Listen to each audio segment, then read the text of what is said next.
what it takes for them to go to the next path. What is the ideal AI blueprint? I'll share some data in terms of, you'll be presently surprised, a lot of the companies don't have a blueprint for them to deliver AI transformation. And I'm going to tell you that's a case and how do you go about it, right? A quick introduction about myself. I'm Vijay Shankar. I'm the Vice President of Product Marketing for a company called UniPhone. We're based in California. We have offices globally, but we're based in California. We really drive AI transformation for the enterprises with a variety of using a variety of different tools. So that's all about UniPhone. If you want to hear more about UniPhone, just visit our booth and we can show you exactly what we do. But the agenda for today's topic for the next 30 minutes is going to be, I would like to always start with some latest CX and AI trends. What exactly is happening in the market? What does that really mean for the enterprise? Right. So then we'll get into, do you actually have an AI blueprint? Why do you need an AI blueprint? Do companies really understand? I want to share some super interesting data in terms of what companies are doing. Then we talk about really how do you begin? What's the path? How do you deliver the AI blueprint? It's all about understanding, automating, and assisting. And last but not the least, you always want to start gradually and then scale accordingly. So that's my agenda for today over the next 30 minutes, just to kind of keep this going. So the latest CX trends, I mean, if you look at latest CX and AI trends, there are gazillion kind of data, right? Lots of data, lots of stuff going on. The introduction of ChatGPT has really driven a lot of AI transformation. But if I were to summarize really the top 3 or 4 critical trends, number one is there is a shift to the cloud. I think that is still going on. I just had a meeting just before this. Company was on-prem, moving to the cloud. They have about 1,200 agents moving to the cloud, right? Now they're thinking about implementing AI as well. There is an important focus on automation as well as cost reduction. Whenever I've been in the call center industry for quite some time, marketing at different companies, the contact center industry still focuses a lot on cost reduction. How do we continue to deflect calls? How do we continue to automate what we have, right? So there's a continued emphasis on it as well.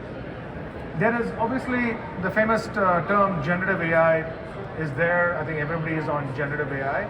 I think in the first 9 months when I've been visiting customers, traveling all over the world literally to speak at different conferences, the first 9 months, I would say until September, October of last year, people are still confused about a lot of these AI terms.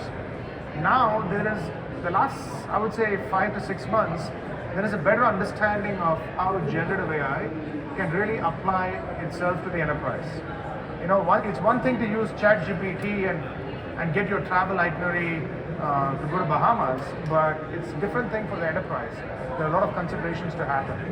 So there is an interesting concept around, what I call knowledge AI over here, which is actually can work with generative AI. There is a huge trend of companies where, and now enterprises are saying, I have these volumes and volumes of data in my enterprise, in my knowledge management system. Can I now apply AI to that and make it available for my agents and self-service chatbots? That is your knowledge AI, and that's an absolutely phenomenal use case. And I can give you some specific examples later on why I think that's a quick, low-hanging fruit. The last thing is, call centers always love to talk about self-service automation, right? But the last, I would say, couple of years, there is an increasing emphasis on agent guidance. So there is a good emphasis, so that's what call centers are looking for, and I think it makes sense.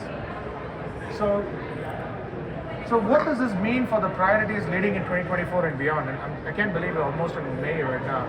But if you look at the different priorities when you speak to customers, we might use different terminologies, but it pretty much hits one of those 3 things. Either it's about improving the operational efficiency, it's about how do we grow the business, or it's about improving the agent performance and or employee performance and other aspects. Now, the growing the business could be a part of improving the customer experience, thereby to drive better retention, to thereby driving better repeat buyers and so forth. Or it could just be how can I use AI to drive specific levels of new revenue streams with cross-sell, upsell opportunities and so forth. But regardless, no matter what, these are the priorities for the businesses this year and beyond. and they're looking at the previous slide, what I just shared, on the different technological trends to help them achieve these business objectives. So the question you have to ask yourself is, these are the technological trends, these are my business objectives. So is AI really the missing X factor as a result of that? The question if I ask is, I'm sure companies have invested in AI the last few years, but if you were to continue to invest in AI, how many of you actually know where to invest in AI within your enterprise? Raise your hands. 1, 2, 3, that's good. So you know where to invest in AI, that's great. So when we did a survey recently, I've been talking to a bunch of customers in the last 6 months, trying to put this thought across. Most of the places I've been, it's been like this. We have about 15, 20 people here, 3 people raise your hands. I've been in cases where nobody has raised their hands. I was in a customer meeting about a couple of months back, a really well-known AI company focused on B2C, looking to deploy AI in their call center, and they had no clue what to do. So we actually thought, okay, why don't we find out if this is just anecdotal information or a reality? So we did a survey, polled about 500 plus contact center leaders, and the results were mind-boggling. 90% of leaders require assistance in developing the blueprint. I even spoke to a couple of my friends in the analyst community. Who I've worked with before, and whether it's Forrester, whether it's Independent, or whether it's Opus, or whether it's not Gartner, all of them said you don't need to sell us on this. This is absolutely true. When they speak with companies, they don't have an idea of the blueprint. That's fact. And also, 66% have no blueprint at all. So 90% want assistance, 66% have zero, which is almost 2/3 of it. And most of them really value the importance of having data to make decisions in terms of it. So the fundamental factor is, yes, AI is the missing X factor, but companies don't know where to proceed and how to start. Where do I invest money? Because it takes a lot of time, a lot of effort, a lot of research, and so forth. So to deliver AI blueprint or AI transformation and to deliver the blueprint always starts with the data piece. It starts with understanding what is happening in your enterprise, understanding how customers are communicating within your enterprise, understanding what are the different call drivers within your enterprise. That's your first step. If you have the ability to understand what's going on, then you can decide on either self-service transformation and call deflection, or if you want to do agent assistance, that's fine. It depends on what your business goal is. As I said, I just speaking to a person who visited our booth. They have about quite a few agents, and they're really looking at agent assistance, for example, because that's what they want to address. They said they have about 8 different call drivers. This idea actually came up to me because when we were talking to a potential customer of ours, really when we analyzed their call scripts, we analyzed about 1,000 calls of them. They had about 9 different call drivers, of which 3 required assistance, 4 required automation. But they felt that the assistance, because it was related to commissions in this particular industry, was more important. They had to do that first. But that would not have been possible if we didn't tell them what is going on. So the fundamental aspect for defining your blueprint always starts with knowing what's going on in your enterprise. That means that you need to have the data, access to the data, then do the analytics, and then you can make informed decisions on where you want to proceed based on your business goals. So this is your ideal blueprint. So to define and how do you solve this requires really the use of data, right? Data is fundamental. You gotta lead with data. It's fundamental to your AI strategy. And it goes beyond just your voice data or screen data. It could also include documents. It could also include other aspects of conversations happening within your enterprise, emails, whatever kind of support channels you're using. That's fundamental. You need to have the ability to capture the data what you want to drive the results what you're looking for. So this is basically a screen of a bunch of voice calls over here, where you can then dig deeper into each of these calls to find out what's going on. But this does not tell you anything. It is just the first step. It is just the first step of getting what you need. The real beauty or the real, I would say, the sweet spot, the barrel in a baseball bat, like they would say, is doing this next step. So if you have the ability to get the data and then analyze it, you should basically be able to be in a position to understand what are the different topics, what are the different intent of calls, as well as the sentiment of calls. So what you see over here in this particular screen is basically just that. It is defining your conversational clusters. It's really saying that this particular thing has a bunch of calls. Red means it is negative sentiment, green is positive, and the yellow is neutral. So this one gives you the proportion of calls, the different topics, and the frequency of it. The size of the bubble indicates the frequency. So what does this actually tell you all? It tells us, okay, if you're able to have the ability to get the data, use AI or generative AI LLMs to get you these insights, now you can decide as a business, where do I go forward? So this original thing I said, it came across when we identified this particular situation for a particular cab company, not in the US, outside of the US, which competes with Uber. I'm not going to give the name, but they had 9 different call drivers, and it's really, we're able to kind of define what the sentiment of those 9 different call drivers were and the proportion of calls. So the customer originally was planning to go down the path of self-service automation because that's what they're focused on. How do I lower cost? How do I deflect call deflection? But when we did this analysis, what we truly told the customer was, I think 30 or 40% of the calls were a high touch item on driving negative sentiment on the most important call, which required agent assistance. So which required a path to escalation. So having the ability to get the data, then driving the insights, gives a thorough understanding of what's happening in the call center for the customers to then decide how do I want to go about it. So I like to go with self-service first for everything. So in this particular example, the customer decided to go with agent assistance, and I'll get to that in a second on how you deliver that. But let's say for discussion's sake, somebody is going to say booking an appointment. Booking an appointment is a fairly generic use case, or if you're a bank, find an ATM is a fairly generic use case, right? It's very straightforward. So let's say the customer decides you want to go ahead with the definition of self-service. Do you clearly understand the different types of self-service? There are so many different ways self-service journeys can be automated. And I'll just build this slide up. I like to really think about self-service automation as 2 different ways. There is the informational self-service, which is single response informational. There is conversational information, and there's transactional conversational. It is important to plot your journeys in this matrix. Why is that important? Because anything over here should 100% go to self-service, and it's absolutely easy to deliver this because it's very straightforward. And for the most reasons, how do I change my PIN? An enterprise would have some kind of a document inside which tells them how do you change your PIN. So if a customer asks you how do I change my PIN, it's a single response saying click on this link to change your PIN, right? Think about it. If you have about 5 different journeys over here, and if you have the documentation available, you can feed it into a system. You can use generative AI to get you all the answers, so your chatbot now has the same consistent information.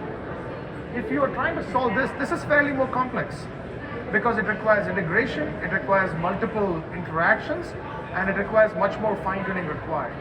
So the key takeaway out here is it's important. It is not one size fits all. If you need to understand how do you want to plot it, if you want to be setting up for success, you've got to plot it in this direction to drive the results forward for success, right? Again, self-service is very easy because we talk about self-service with typically voice bots and chatbots. There is an interesting trend where self-service can be driven with multimodal assistance. What is multimodal assistance? I can give you a very personal example. I think it happened about 5-6 years back. I was working for a different company, and it was Black Friday. I was in Nordstrom Rack. I remember this like yesterday. I got a call from my bank. They said that there is a fraud alert. Normally, how many of you, if you had a fraud alert call, you need to call into an IVR and they'll say, did you use your card, last 5 transactions? They will repeat some transactions. You got to think in your mind. You got to ask your wife, did you use your card there? And then that is always a great conversation. If you asked to have that conversation. So in my case, it's very simple. They said, oh, you have a cell phone, can we send you a link? I said, yeah, sure, send me a link. I clicked on the link. I was still on the call, by the way. I clicked on the link. I saw the screen with all the charges, 5 different charges. and there was like a $2,000 charge at Walmart. I said, oh, it's easy, it's the wrong charge, decline. I got connected to the agent, and the whole interaction was done within a couple of minutes. Beautiful experience. We have a customer in the insurance space, property and casualty insurance space, where we are helping customers file their claims using this digital experience. Otherwise, it's a horrendous experience to do it through an IVR, right? You're calling an IVR, it's a horrendous experience. Whereas if you're calling from the middle of a road, God forbid, if you have an accident, you can actually see the screen and quickly get your claim done right then and there, upload pictures and so forth. So what is the takeaway from this is that self-service transformation has been happening for the last 2 decades or 3 decades. I think enterprises and call centers globally have done a pretty good job with a reasonable level of self-service automation and deflection. If you want to take it to the next step, you've got to think about how do you integrate your self-service with multimodal guidance. And that's the key takeaway I'm giving you here is the previous slide gives you how do you want to define and figure out how to automate. This one will give you the next step of how do you drive the next level of transformation required. Right? Question is, next, let's go into the agent assistance now. So how do you define agent assistance? And I just plotted this, I love this. You know me, I used to be an engineer once upon a time, so I like to always plot in value XY axis.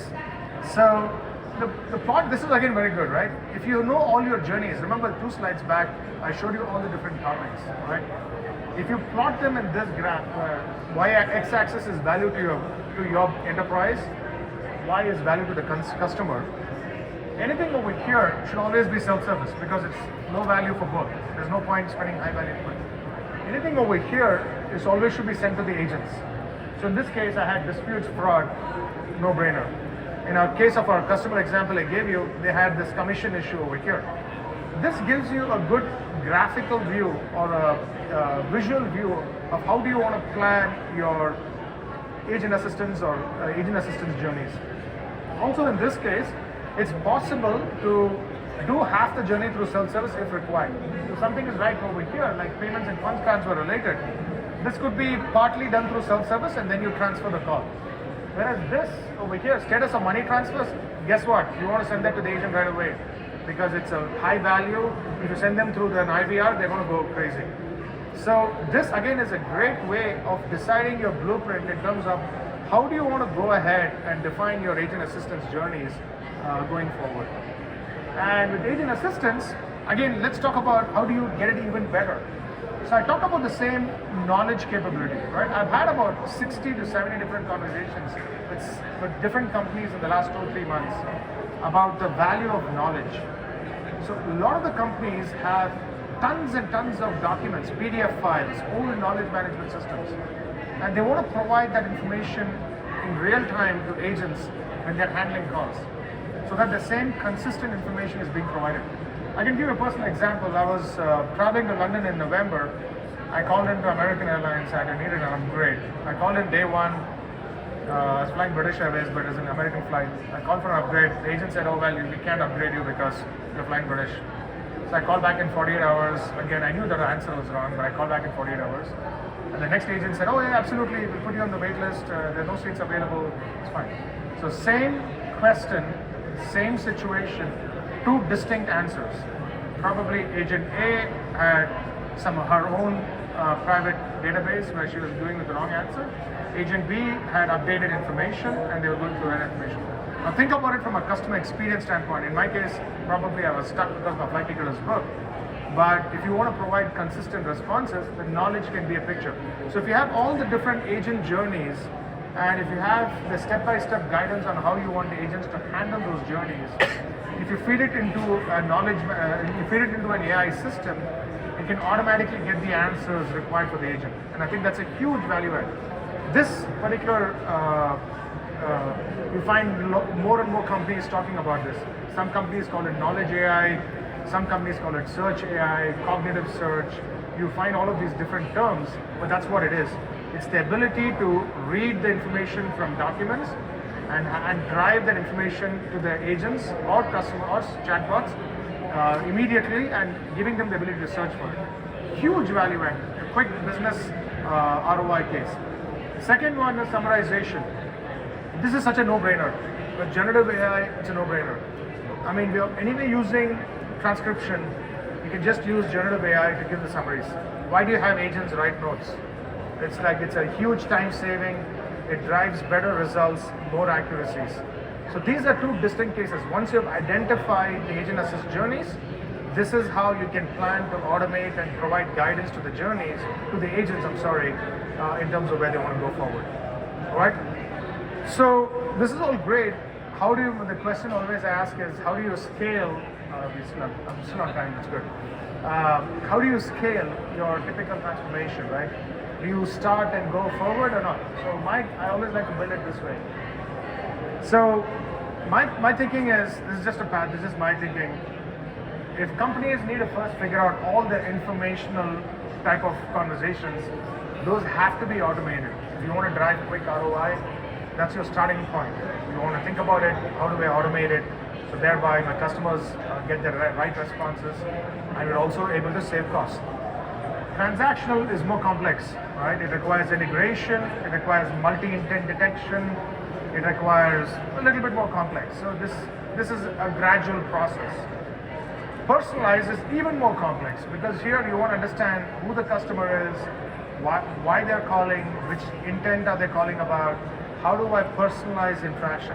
So there are some elements of personalization already which has happened, but to do that across multi-channel is fairly complex. This one nobody is doing it today, I'm sorry. Nobody is doing self-learning. That's your ideal nirvana stage. So the point, what I'm trying to make over here is, a company cannot be here, they have not even figured this out, but then they want to go and deliver this.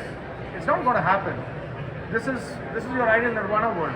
Like I'll give an example, right? Yesterday I was checking into the hotel near Cosmopolitan, and I was standing in the line. Line is horrendous, right? Vegas typically like 45 minutes in the line. And I checked in, and then and they said, oh well, you're a Platinum Elite member of Marriott, you could have gone to the other line. So, and then after I checked in, I'm starting to get all these text messages. Oh, do you want to go for dinner? Here's my thing. And do you want to check out today? Everything was done after the fact. My point was, if they knew that I was going to check into Cosmopolitan, I could have gotten a text a few minutes before just saying that, hey, just go and check in through this lounge. Why do you want to wait in line? And the dinner reservations are these links. No company is over here yet.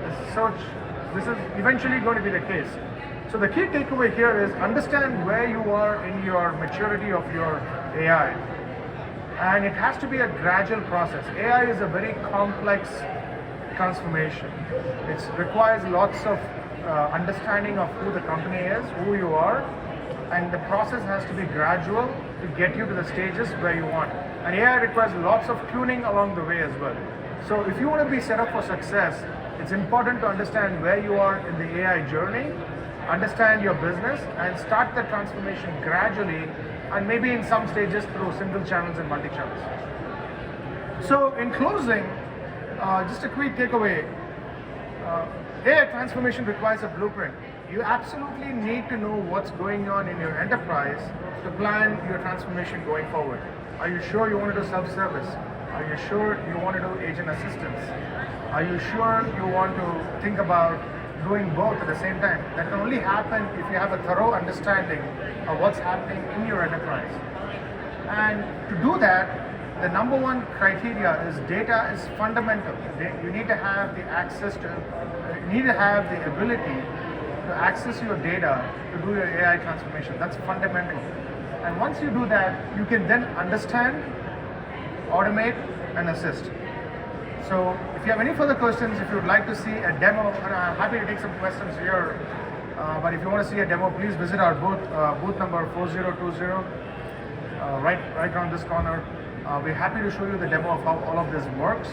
But if not, if you have any questions, I'm happy to take a couple of questions since we have 5 minutes. Based on your experience, how far out are we on the software? Very far off. Self-learning is, I would say 3 to 5 years. Easy, 3 to 5 years. Self-learning is all proactiveness. Right? Good question, by the way. Because as I said, there are so many ways we take it for granted, right? As we get more and more smarter, I just gave you the simple experience about my travel about Cosmopolitan, right? Think about your homes. We have, smart refrigerators today. Your water filter, right? Water filter Why can't we get a proactive notification saying water filter needs to be replaced? And then you do that. So you want to get into self-learning because you want to do call elimination. You want the customer to stop calling you. Interesting thing is, I met the gentleman. I saw him walking around this booth here. He was giving his peace of mind to Cosmopolitan this morning because he apparently he had pinged somebody at Cosmopolitan. He wanted to book 1,000 rooms or some crazy number like that, and nobody got back to him yet. And he's saying, I can't believe you guys don't want business. And he was just walking just earlier this morning here. I saw him today. And that's another case, right? If you have 1,000 room inquiry, how can you be proactive? How can you be self-learning? So we are far off from self-learning. I think there are some elements where people are doing something. If you fly American and if you're an elite member, if your flight is delayed, they call you proactively and reschedule you, rebook you automatically. That's pretty good actually. Then so you don't have to worry about it. Like we were flying to Australia as a family a few years back. We were flying from San Francisco to LA and LA to Sydney. There was massive rain in San Francisco, and if you know, San Francisco airport is a shitty airport. Excuse my French, because this small amount of rain, they shut down half the airport, and all flights are delayed. So I didn't even know. I was just waiting to go, and then suddenly they called us saying, we're just rebooking you direct from San Francisco on Qantas, not on American, because your flight, you will not make your connection because your flight is delayed. So that's a great experience of proactively self-learning and telling your customer how to drive better experiences. Yeah, go ahead. So it's easy for me to put an ROI number to for conversational AI that reduce call volume. Like some use cases. But when it comes to like agent assist that actually reduce the call volume, it's like shooting in the dark. How do I quantify? Great question. So the question here for people who didn't hear is, it's easy for him to quantify the ROI for conversational AI for call deflection, but how do you do it on the agent assistant side? I'm paraphrasing. The easiest example I can give you is, do you know how much time your agents spend on typing notes after a call? I can quantify that. Yes, you can quantify that. With AI, with generative AI and AI, you can just automate the process. So at UniPhone, I can give you our example. We have a large telco. We were able to reduce the time spent on after-call work by 30%, which is significant because this telco handles 5 million calls. If you're reducing the time spent, if it was, I don't know the exact time, it's 1 minute or 2 minutes, but if you're reducing that by 30%, that means your average handle time gets reduced by 30%. You can handle more volumes of calls, maybe require less agents. I'm not getting into that discussion of eliminating agent jobs, but you can handle more volume of calls and you can handle better AHT. So that's the easy way for me to quantify what you just said. Yeah, so wrap up, that's easy to quantify. Yeah. I'm thinking about like instead of like agents going to knowledge article consortiums as opposed to conversational AI. Oh, that's a great. During the call. That's fantastic. Great question. So absolutely spot on. That's the easiest way to quantify that would be the time spent per agent to handle the call. The first contact resolution. If the agent is able to search quickly and you are able to provide alerts saying what is a platinum card, for example, and the agent wants to find out, it's very easy. It's very easy because you can actually see the agent spend less time searching for information. And also from a customer experience standpoint, it is that much better experience because you're getting the answers to the customer without having them wait. What's a standard excuse agents say? Oh, my machine is working very slow today because they're literally trying to find information. So that's how you quantify that. At the end of the day, I'm